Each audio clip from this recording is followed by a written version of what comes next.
Hello everyone, welcome to the Peanut Gallery. I'm your host Jessa, and I'm fascinated by analyzing mood, personality, and general mental disorders with comic book and movie characters. You'll find all those strange thoughts shared right here. Note, I am not a licensed psychologist, nor am I trained. This is for entertainment purposes only, and to satisfy my hypomanic moods to talk. Again, I'm probably going to reiterate this throughout all the episodes. I am not a licensed nor trained psychologist. This is for entertainment purposes only, so I do hope you enjoy the episodes. Welcome to episode 2 of the Peanut Gallery. Today I'm going to take a stab at analyzing Loki, Thor's adopted brother. To begin with, he's a complicated character, a villain turned anti-hero as we see in the most recent film Thor Ragnarok. And he is adopted, so that makes him especially interesting with family dynamics, and it did take a toll on him as a child, and growing up as a frost giant with a god for a brother, it does kind of take a toll on you. But he is the God of Mischief, and who doesn't love a little mischief in their life? I do like Loki. I find his progression through the films, starting from Thor up to Thor Ragnarok, absolutely fascinating. It's not just him as a character that's progressed, grown, and changed, it's that his mental health has taken a turn for the better, although you can still see some of his lingering irritability with his oaf of a brother, who's next in line for the throne. But as we see in Thor Ragnarok, and for those of you who haven't seen it, spoilers, that Thor does become king of Asgard, or at least king of the Asgardian people, because Searcher did destroy Asgard in order to defeat Hela. Now, being adopted, Loki has a host of disorders stemming from that, because he just wants to be accepted by Asgard, and mainly by his brother, and most importantly, by his adopted father, Odin. So this is going to be really interesting to analyze.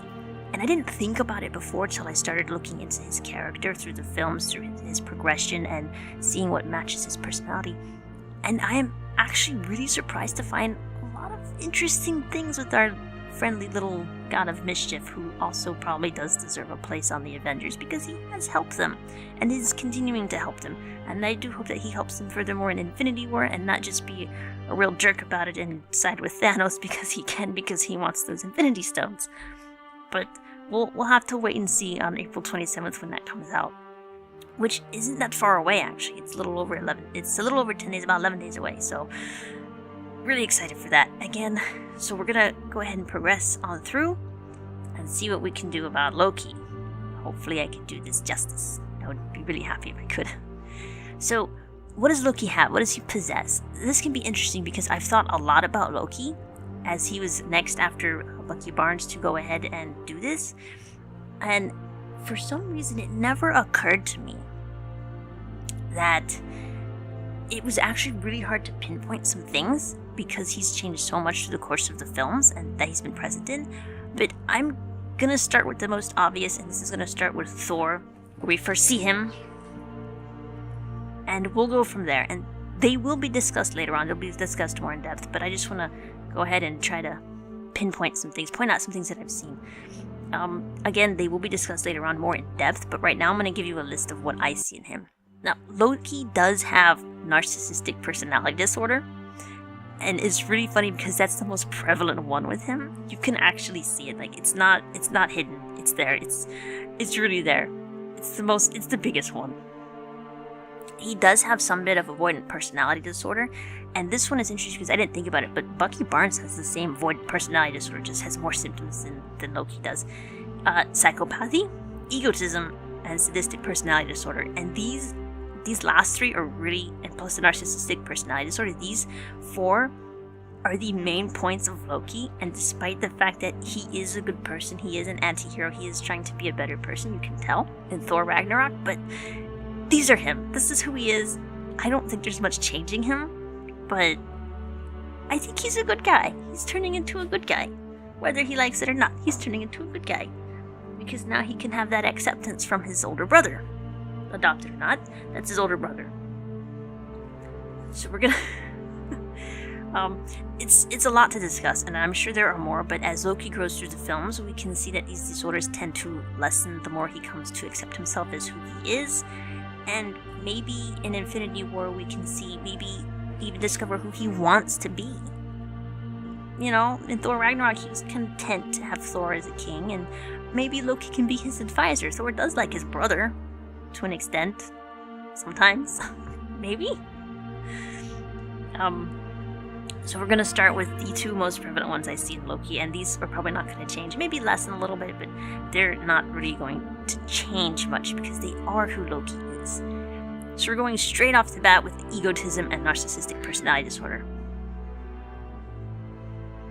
Because these are the two that are most prevalent that I see, and these are two that we've come to associate with him from the start of Thor. The narcissistic personality disorder is an exaggerated feeling of self-importance, an excessive need for admiration, and the lack of understanding of other people's feelings. This is prevalent because we see him try to gain favor with Odin. He wants to be accepted as a real son by the ruler of Asgard. Even though Loki was adopted and Thor loves him like a true brother, Odin doesn't give him the love that befits a son. He gives all that to Thor, and it makes Loki quite jealous. He wants to be accepted, he wants to prove his worth, and it's upsetting because Odin is the one that brought Loki to Asgard in the first place and adopted him. And yet he refuses to show any sort of love towards him. It's all favored to Thor because that's his actual son, and the next in line for the throne. It's easy to understand how Loki became narcissistic. The need for admiration from Odin is the prime driving force that makes him do the things he does. And yes, he does feel self-important because he's the only one that cares about himself. Thor is a big oaf to Loki, and therefore not worthy of the crown because he's always gallivanting around, so he believes that he's more worthy of the throne than Thor, but Odin will never see it that way, and as I said before, that's the primary driving force behind his narcissism. And it's really upsetting because Loki probably would have made a good ruler. He's more tactical, he's more cunning, he's much more sly than Thor. Thor is just in the beginning was all about swinging his hammer and the glory of war, and so he was sent to Earth to try to learn some semblance of humanity. But Loki, on the other hand, Loki just sees him as an idiot, a moron. That's who he is to Loki, and granted, Thor does gradually learn to accept his duties as a king, and he learns to be a better person, and Loki sees that, and Loki can I think he draws from that as well. And narcissistic personality disorder goes hand in hand with egotism. It's a drive to enhance favorable views of oneself. Loki is egotistic because he's more cultured than Thor. He has a better battle strategies. He's far more intelligent and cunning than Thor, and so that makes him self-important, a better ruler for Asgard. Because of this egotism, Loki has put himself at the heart of his world with disregard to anyone else who may care for him, including his adopted mother.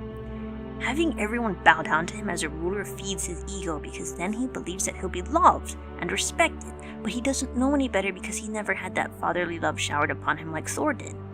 Thor is the prodigal son, and Loki is just a baby that Odin felt sorry for, and that will do. Loki is a person. He's cunning, he's quick-witted, he's intelligent, and he can make a good leader. But Odin's favor was always with Thor, and I believe that this is what led Loki to become the God of Mischief. By the way, green is the color of envy, so if you didn't catch that on Loki, he's jealous of Thor, and that might do it. Also, he wears gold, a sign of royalty and importance. I am not sure, but again, these are just opinions of a rambling fan. So we can see even in the colors that he's jealous of Thor. He wears green for envy and gold for importance, for royalty, a sign of royalty. So that in and of itself is something to take into consideration. Now the next two that go hand in hand are psychopathy and sadistic personality disorder. Now I know that people think of psychopaths as these serial killers, but that's not really what it is. Loki is, for all intents and purposes, a psychopath. He has this persistent antisocial behavior, which is a sign of psychopathy, along with impaired empathy, impaired remorse, and egotistical traits, which was already described earlier. I may be doing this out of order, but oh well, this is what I paired him with. Loki displays all three types of psychopathy, which is boldness, disinhibition, and meanness. What these three items mean is that he has no fear, he's self-assertive. We saw he has no fear when he went up against Hulk and, was crushed into the ground. Other than being self-assertive and bold, because he believes in his heart of hearts that he'll win no matter what. Even with Hulk around, he still thinks he believed he could have won. Even when he was defeated in Thor, he came back with the Chitauri and tried again, and then got defeated again by Hulk. He is a puny god, but still, that confidence, that reckless abandon for his prior mistake didn't bother him, and he still felt that his plan would succeed, but he was thwarted. Now, he doesn't have poor planning with his strategies. He's a master planner and meticulously details every bit of his plan before execution, but his ego gets in the way of seeing the big picture. Sometimes this results in multiple failures of trying to take over Earth or Midgard and enslave its people so that he can finally have that acceptance he craves. Loki does lack empathy towards other people, his brother, his father, his own frost giant people, and the people of Earth, Midgard. He doesn't care how many innocent lives are taken in a war because it's all self-satisfaction. He goes straight for his goal, and that's really impressive. But these are the qualities that make him fail every single time. He should actually take a really good look at himself and try to fix this, but he won't because he's egotistical. That's how he is. We still love him. This is a fun one. A sadistic personality disorder. We all know this too well. It's come across every now and again, and it's actually what makes Loki more interesting. And it's basically a deriving pleasure from another person's pain or self-inflicted pain. He's not a self-sadist. He doesn't like inflicting pain on himself. As we saw when Hulk threw him into the ground, he was very upset for that pain. But he does love seeing other people suffer, including his family, and this is probably what makes him who he is in the earlier films of his appearance. He's sadistic. He'll pull you through torture and smile maliciously while doing it over and over again. Deriving pain from another person's pleasure makes him feel alive. It makes him feel important because he's the one causing it all, and it makes him feel satisfied because even though he's garnering hatred, he's getting acceptance from that person. He's getting the acceptance that he is the person inflicting this pain, and therefore that makes him important because if you don't please him, he'll inflict more pain. Self-importance.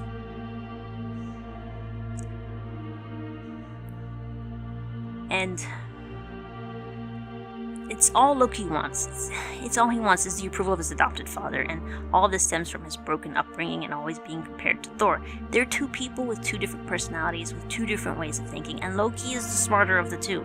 He's a strategist through and will not hesitate to use pawns to his advantage. Now these are the four main ones. I'll talk about avoidant personality disorder a little bit later, but for now, these four, psychopathy, sadistic personality disorder, narcissistic personality disorder, and egotism, these culminate into who Loki is in the earlier films. But as we see, as he goes through the films, through Thor the Dark World, and Thor Ragnarok, he sort of becomes a better person. He kind of wants to be a better person. And the first one, he really wanted the acceptance of his father. You could tell that there was that tension there in the throne room, and every time the three of them were in the room or that Thor was mentioned, then Loki was left out. And that led him to Thor the Dark World, where he wanted the ether. And that didn't work out very well either. At all. And then when we see him supposedly die in the Dark World, we see that Thor is very, very distraught about it. And it's not to say that Thor does care about Loki. We see that he does care about him. But what makes it interesting is Loki kind of gave his life for Thor to prove that he was a good brother, to prove he had changed, that he was a better person. But then towards the end we see that he is actually sitting on the throne impersonating Odin. So he's still up to his old tricks. And then Thor Ragnarok, when it comes to light that he was actually impersonating Odin, we see that he has a play after himself, that he puts himself as important. He erected a statue of himself. So finally, through his supposed self-sacrifice to save the prodigal son of Odin, we see that he has come to actually get acceptance from his people, to get acceptance from Asgard. And for that makes him happy. So he tends to ignore everything else. The battles of the 9 realms, he ignores them, he ignores the chaos. He's egotistical, he's arrogant. He enjoys that about himself. He enjoys being the center of attention. That's what makes him interesting. So other than that, to see him progress through the films as he has is really fascinating, and I really like him. He is still a little mischievous. He's gonna have that about him no matter what. No matter what, he's gonna be mischievous. He's Loki, God of Mischief. He's always gonna be mischievous. And we see that in Thor Ragnarok when he tried to get Thor caught, and Thor caught on, and so he put that little electrical stunning device on him, and he already knew his brother's tricks. He's used to his brother's tricks. So even though Loki becomes a better person in Thor Ragnarok, he still has that mischief about him. He still wants to annoy his older brother. He still wants to have that little bit of mischief. So in Infinity War, if Loki can be a good person, if he can choose to be a good person and be on the side of the Avengers, it's going to be a really interesting dynamic because everybody in the Avengers hates him. Now, I can't say anything about like Guardians of the Galaxy fellas because they haven't met him. But what is interesting is that they hate him. The Avengers hate him, the world hates him. He brought the Chitauri down. He's done so much to Midgard, Earth. And I can kind of understand why they wouldn't want his help because they don't trust him. But Loki is a better person at the end of Thor Ragnarok, and it's shown when Thor actually throws the rock at him and he catches it and he says, "I'm really here."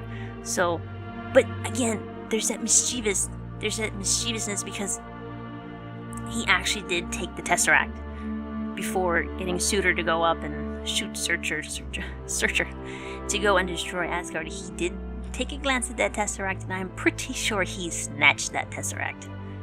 So he's got plans for that thing. He knows its power. So now we're going to move to avoidant personality disorder. This is a little bit on Loki, but more so on Bucky Barnes. So, it stems to Bucky, which I didn't notice this until I'd actually had research on it. So Bucky does have avoidant personality disorder, as does Loki. More symptoms than Loki does. It's a wonder why they don't have some sort of friendship going on if they had met. They're both hated by society. They're both trying to repent for the sins they committed. Loki, not so much. He's still mischievous, And no one is acknowledging their inner struggles to form some sort of bond with other people. Like, Loki is trying to bond with Thor. He is trying to bond with the Asgardian people. He is trying to bond with others. Maybe even the Avengers in the Infinity War. And Bucky is also trying to bond with other people, but can't. So it's kind of upsetting. It's upsetting. They're good men at heart, and Loki's actions are misconstrued, but that's because he just needs some love and some acceptance from those he truly cares about, such as Thor and Odin. And now that Odin, spoilers from Thor Ragnarok, now that Odin is gone, he only has that acceptance from Thor, and Thor does care about him. And I think that makes Loki, sort of content at the moment that Thor accepts him as his brother and does care about him. Avoidant personality disorder has many conditions. Hypersensitivity to rejection and feeling inferior to others, mainly Thor, due to Odin's upbringing. It's not to say that these things can't be changed. They can. We've seen Loki's progression from Thor and in Thor Ragnarok. It's seen that Loki still glorifies himself at the expense of others, but there is some camaraderie between the two brothers. However, Loki is still the God of Mischief. He's a trickster through and through. This is seen when he grabs the Tesseract, like I mentioned earlier, from the vault before releasing Suture to bring about Ragnarok to Asgard, effectively killing Hela. Maybe. I don't think that's going to kill Hela. I don't think it's going to stop Hela, but we'll see. Maybe the entire destruction of Asgard and her going to the ocean might kill her, but she is the goddess of death, so it's kind of, how do you kill a goddess of death? It's not something that could be done, I don't think. But we'll see. There might be more stuff in the future, I'm not sure, but it would be interesting. And Loki and Thor did team up, So it's really fun to see that. I certainly am very happy about it. I am actually having a good time analyzing these characters. And again, Bucky Barnes is still my favorite, and Loki is he's a close third, because Frank Castle's number 2, but Loki is up there. And again, he's progressed from Thor to Thor Ragnarok, and it's not a lot of time to see him on film, but he has progressed. And again, when Infinity War comes out, I'm really, really hoping that he is a good guy, that he doesn't just want to backstab everybody and go for Thanos and try to prove his worth just to take the Infinity Stones. Like I said, he's cunning. Loki's a very cunning person. He's very strategic. He uses pawns to his advantage, and he also uses everyone else to his advantage with disregard to the consequences. And maybe he doesn't see the end goal as what could possibly be. If he has a plan that he believes will take down Thanos, then he'll do it, and he's probably going to fail because he can't see the whole picture. And he really needs to see the whole picture. That's how it works. So I guess my final thoughts are that I think Loki and Bucky could be friends. Maybe. It would be much fun. It would be a lot of fun. Like Sam Wilson and Bucky Barnes' road trip movie. So much fun. But with Loki, his progression from villain to anti-hero is fascinating. Almost as fascinating as Bucky, but still fascinating. He's still a trickster. He'll always be a trickster, but he has so much knowledge about other things that you want to believe he can help in the coming fight against Thanos. We know he can help. the question is, like I said earlier, will the Avengers be able to handle him? I think he's earned a place on the team since he's helped Thor destroy their sister along with Asgard, but that was necessary. Asgard was a necessary loss. Loki isn't such a bad person now. He's trying to help. He's trying to be a better person because I think he finally realizes that people will respect you much better when you do a good deed. It's not to say that he won't be up to more mischief. I mean, like I said earlier before, he did take the Tesseract. There's an importance behind it, and maybe Loki's the only one that can unlock its true power. Or, at the very least, know how to use it to some extent. We've seen it when he opened a portal for the Chitauri. Will he do something like that again? Maybe, but I don't think so. Like I said, he's trying to be good, because the indifference that Thor showed to his actions when he returned with Sutra's skull baffled him. And I think it scared him a little bit, maybe enough for him to want to do good things for a little while. And it's interesting because the fact that Thor was indifferent to Loki, he knew Loki was up to something. He knows that Loki's going to be mischievous, he's going to do things to his own gain. And it's kind of upsetting. Loki can be a good person. Note, he could be a good person. Not will he be a good person? That's a different story. That's actually up to Loki. And maybe given the chance, he could be a good person. But I think what really truly scared him was, I said earlier, that Thor showed indifference to him.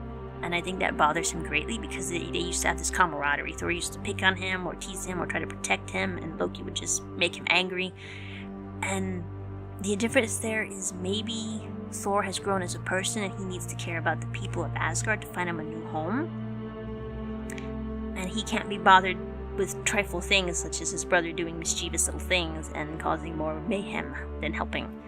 So maybe Thor has grown to the point where Loki's not his main importance right now. The importance is taking care of his people and trying to fight Thanos.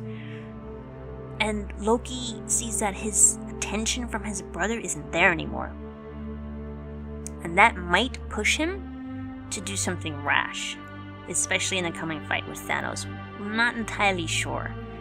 I don't think we'll ever be sure about that until the film comes out, and again, it's going to be exciting. And just the fact that, Loki still is narcissistic, he still is egotistical, he still is a psychopath, and he's still sadistic.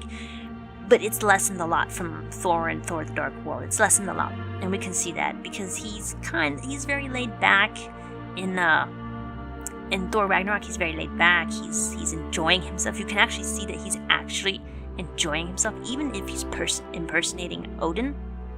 He's still enjoying himself, and maybe he's come to find some acceptance. And I think the acceptance he got from them because of his supposed sacrifice to save Thor, that is what made him possibly realize that maybe being a good person, doing good things to help people, is how you get respect and acceptance and love, rather than trying to threaten them with enslavement and utterly destroying their worlds and tearing apart their worlds that they've grown used to. So maybe he's learned that slavery is not the way to go. Maybe he's learned that doing good things to make people happy are the things that get you respect and love. Now again, not entirely sure if this is true or not. I don't know if I'm doing a good job, but this is what I see with Loki. Now, as far as his other personalities, other disorders, there probably are there, but I haven't seen them. Like I said, he only has the 3 movie screen times. He's not in the Avengers movies, so that's kind of upsetting. I would really like to see more of him. So in Infinity War, again, I'm really excited for it because I honestly hope that he gets a lot of screen time and that he gets more interaction with the Avengers. And I don't think Bucky Barnes has met Loki yet. So I'm kind of interested to see what's going to happen there. Is Loki going to push his buttons? Is Loki going to torment him and tease him to the point where Bucky's going to smash his face in with that metal arm of his? We don't know. But it's going to be interesting. It's going to be very exciting. But still, Loki has improved as a person. This is what I honestly believe, is that he's improved as a person through the course of 3 films. I really hope that he stays a good person. He's still going to be a trickster. He's the God of Mischief. He's going to find someone to mess with.